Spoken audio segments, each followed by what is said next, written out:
So, it's John here from JJSC Tech, and I'm live. If you were here a couple of minutes ago, don't worry about it. You know what I'm saying? We gonna start afresh. I don't know what just happened, you know. But yeah, I'm live. I'm live. I'm live, right? Yeah, I'm live. All right. So I'm actually streaming in 4K, and my system is kind of changed because I had to wipe it out because of like Apple Care and etc. Not that anything is wrong with the system. My Apple Care just expired, so I had to renew it and I had to wipe it out. Blah blah blah blah blah blah blah blah.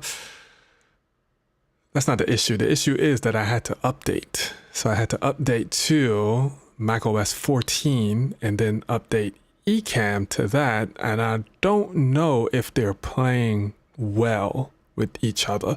So I'm not really sure. That's the thing. I have a background in IT. Rule number one, if it ain't broke, don't fix it. Stay away from those updates. As long as there isn't like a crazy security vulnerability, you can stay on that old OS because everything works. So I just got to figure it out right now. But let's get into today's topic again. I said again because if you're here a couple of minutes, you'll know what I'm talking about. But if this is your first time, let's see if streaming in 4K is all of that. So, boom, boom, boom. Let's do full screen. So right now I am in 1080. This is 1080 mode, but I have the ability to go in 4K. So let's just look up this little article that I pulled up. Let's first describe what 4K is, because many people, when I'm talking to clients and etc., they're like, make sure we're doing 4K streaming. Like, it's mandatory. Like, 4K is not mandatory, and I'll show you why. And you must have the infrastructure to stream 4K, and 4K is like twice as expensive or even 3 times as expensive streaming in 1080p. So let's do this real quick. What's the difference between 4K and 1080p? 4K resolution is 4 times larger than 1080p. So it says a 1080p display consists of 1920 horizontal pixels and 1080 vertical pixels, resulting in 2 million pixels now. That's full HD.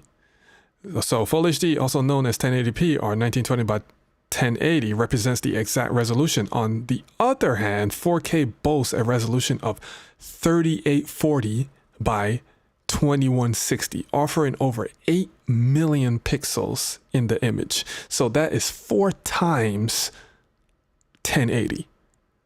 In comparison, 4K boasts resolution of blah, blah, blah, the same thing, exceeding 8 million pixels, which delivers crispier images. So we're going to get into the benefit of doing 4K later, but that benefit doesn't really benefit everyone, or it doesn't really relate.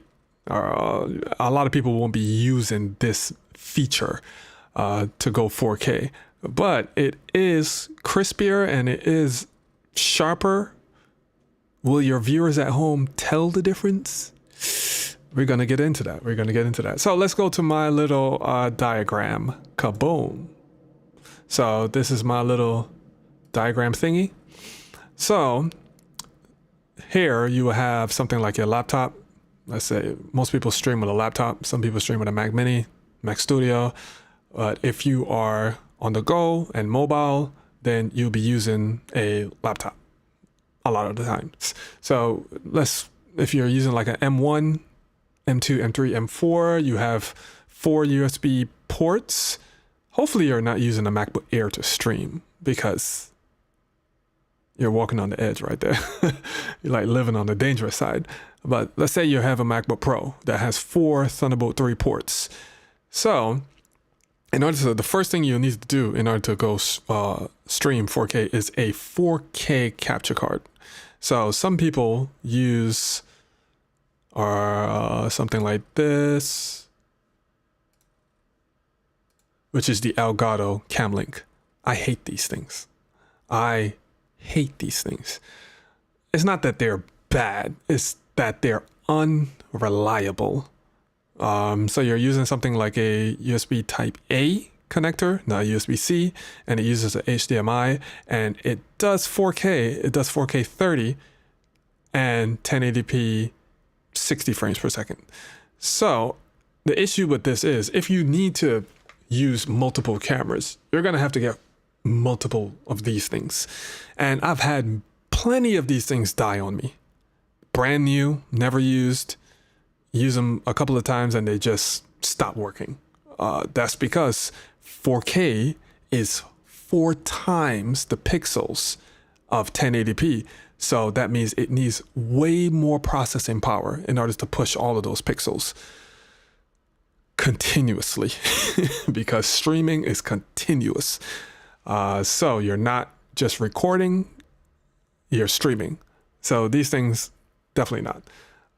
What I do recommend is something like the Blackmagic. Now you don't have to go with this one. Now this one has SDI and HDMI.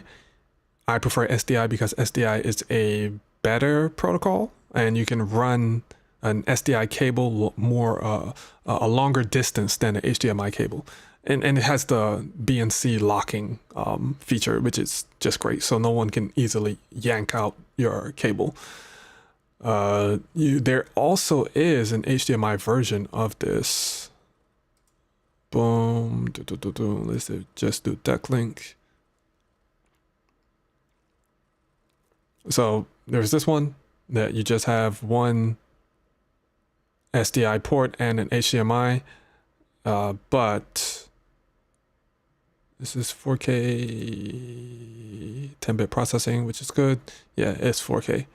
And PCIe Express 2.0.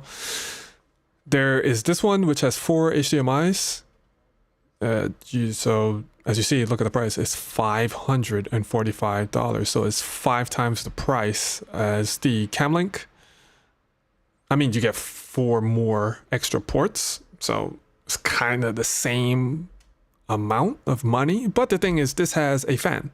So this is much more reliable and it can cool itself when it gets too hot because again, streaming in 4K is 4 times the pixels as 1080p. So you need a lot more processing power and you need a lot more cooling. And cooling is what the Camlink doesn't have. So when it gets hot, it can burn out. So yeah. So when you get this thing right here, you're going to need something to put it into because this is a PCIe based capture card. So you will have to get a PCIe Thunderbolt 3 enclosure, which is the Sonnet. So that's an extra $300. So you're going to have to spend $500 and another $300. So you're at $800 already. And this is just for the capture card. All of this just to go 4K. But say that this is already in budget and you don't care about this. This is already allocated. Okay, cool. Not too fast. There's still more things that you need to do or need to get in order to go 4K. So let's go back to my little presentation. All right, so you got the 4K capture card. Myself, I got this a while ago. This is the 2019 Mac Pro, which has all the PCIe slots in there. So I didn't need that Sonnet box, that Thunderbolt box. I didn't need that whatsoever. I was just able to put the capture card inside of the Mac Pro and I'm good to go. So after you get this sorted out, you're going to need 4K capable cameras. Now, if you're going to HDMI route, a lot of cameras can send a 4K signal over HDMI. No issue at all. But if you're going in the professional direction and you're using SDIs, you're going to need a camera that has a 12G SDI port. Now, This 12G is way different than 3G and even 6G. You run the risk of blowing out your 12G port on your camera if you don't follow the proper protocol. Reason being that 12G is so different because it delivers power as well. So you're going to need to turn on the camera first, and then if you have a camera monitor, you're going to have to power that and turn that on second, and then put in the SDI cable last. And if you're turning the camera off, you're going to have to do that in reverse. Take out the SDI first, and then power down the camera or the Teradek and the monitor. So remember, dealing with 12G SDI, power on everything first and then plug in the SDI cable. And then when you're powering things down, plug out the SDI cable first. Then you're cool to power down everything. You don't want to be in a predicament that you're having to send in your camera to be fixed because you blew out the SDI port. It's not fun. So that's that. And the cheapest camera that I know, I might be mistaken, but the cheapest camera that I know that has a 12G SDI connector is the Blackmagic Pixus, which is $3,000. Yeah. So 3,000 plus 800 for your capture card, you're at 3,800. Then you only have like 4 ports on this capture card right here. So if you are doing like a live stream and you have 4 cameras, all your ports are used up. So if you're doing something like sending lower thirds using ProPresenter and things of that nature, and you have multiple computers and you want to bring in a whole bunch of graphics from other computers and etc., you're going to need something like a ATEM Constellation 4K, because when you're doing 4K, everything has to be 4K, and you're only going to be as fast as your slowest component in this whole chain. What do I mean like that? What do I mean by that? So if your cameras are 4K, if your ATEM is 4K, if your encoder is 4K, but your capture card is 1080p, guess what? You're only streaming 1080p. So everything has to be 4K and 4K capable. So with the ATEM Constellation 4K, the way I have this right now, so I have an ATEM 4K Constellation, not the 2ME. The 2ME is like $4,000. I have the 1ME that I'm testing right now. This thing has a fan and it's pretty loud. Hopefully you guys aren't hearing this fan in the background, but it's pretty loud because again, 4K it needs a lot more processing power, so it needs a fan to keep these components cool, unless it'll burn out like the Camlink. So I plugged in all of the cameras into the ATEM Constellation, and then I'm using one of the outputs to send to the capture card. That way I'm doing all of my switching and I can do all of my lower thirds and etc. with the Blackmagic and just send that to the capture card, and the Ecamm sees the capture card, and that's how I'm able to stream 4K. Now, you might be looking at this USB-C cable right here and saying, why are you using the 4K capture card and just not using the ATEM? That's because when you use the USB of the ATEM, it only sends a 1080p signal. It doesn't send a 4K signal over the USB. So you have to use one of the SDI outs into the capture card, and that's how you can go 4K using these switchers. Yeah. So if you are not using your laptop to do the streaming, because OBS and Ecamm is going to work a bit harder, and your processor is going to work a bit harder because you're doing 4K, you're going to need something called a streaming encoder. And that streaming encoder needs to be 4K as well. So things like the Teradek, I think the Blackmagic Web Presenter 4K can do it as well. Yeah, whichever one. Whatever you go with, it has to be 4K capable. And the last component of going 4K is your internet. Now, some people have internet speeds, download internet speeds that are really fast, like a gig and etc. And that's cool, but streaming doesn't really care too much about that. Your download speeds can be 50 and it doesn't matter. Your upload speeds is where it matters a lot when it comes to streaming, because I am egressing a lot of information to YouTube or whatever streaming platform. I'm not ingressing or downloading, I'm egressing. So I'm sending data out.